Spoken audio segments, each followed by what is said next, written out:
key factor. The rocks and the triple, pay attention as we get stuck into the top 5 here today. Well, if Brosnan was a warm-up act, the Australian fans at home about to go through the roof for this one. Luke Meier-Smith, who got that elite debut win last time out in Lake Placid, the Australian national champion, leaves the start hut here in Canada.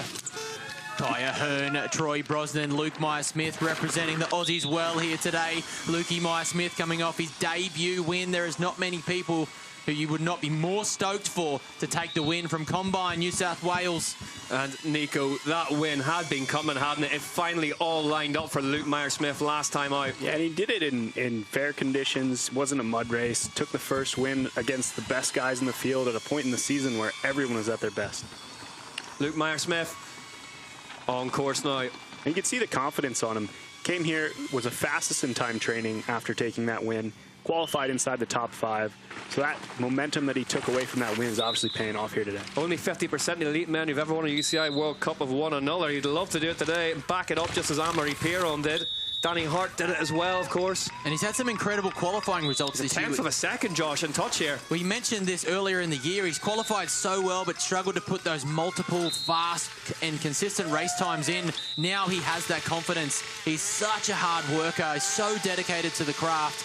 He absolutely deserves to put down a heater here this afternoon, and so far, he is on track. Wow, that looked really, really fast through there. Luke Meier-Smith belting through the trees here in Mont St. Anne. Oh, gets the low line. Looking like it's working really, really nicely for him. What's the second split going to tell us? Interesting choice to go for that low line. You can really bomb it in faster, but it does make that turnout on the ski trail tighter. Let's see if it pays off for him. Look at the entrance speed coming into this section here. We talked about the top section needing some intensity. 1.1 seconds back, but he's in touch with Andy Kolb here. Yeah, closer than we've seen the past few riders who have all challenged Andy at the finish. So this is a good spot for him to be. Giant factory off-road. We mentioned it last week. It was, in fact, John Tomac. John Lawler corrected me on that in 1997 with their last win prior to Luke Meier-Smith's last time out, although it was an intense bike if we're being pedantic.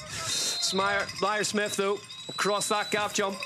Really, really nicely done. Heads towards the Steve Smith drop, heading towards the third split now. What is it going to tell us about how well this is going for the Australian? All the way to the bottom of that one. All the way to the double.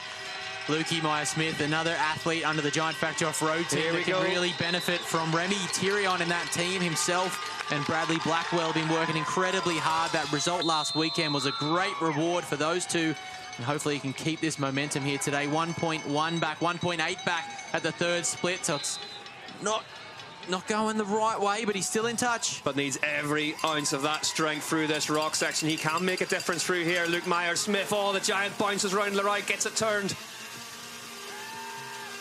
Really nicely done through that left-hander. Luke Meier-Smith throwing absolutely everything at that front axle, praying that it will grip. Really smoothly out of the woods, too. He jumps that lower than we've seen a lot of the other riders, which should give him more forward drive. Into the second half now. Gets the big pull on the way in, Josh. He gets the triple, the double again. This is going to carry some good exit speed out, but don't know if the exit speed from the rocks was it. Here's a split 2.4 back. It's moving away from Meier-Smith here. He needs to do something really, really dramatic in the final sector if he wants to overturn that hot seat time of Andy Kolb. 4 to go after this, man. Luke Meier-Smith heads towards the 2 gap, drops, pedaling mid-air, absolutely everything thrown at it, not going to be his day today. 5th, 1.6 seconds back, so he did find some time late in the run, but not going to back up that debut win with another one. Well, look at how tight these times are on one of the longest tracks of the year. And we keep talking about all these gnarly sections and intricate details, and the times are so wildly tight. Those little rocks, every single rider rides the track completely different. He gets hung up a little bit here on the outside. Yeah. He was lucky, and that strength really saved him.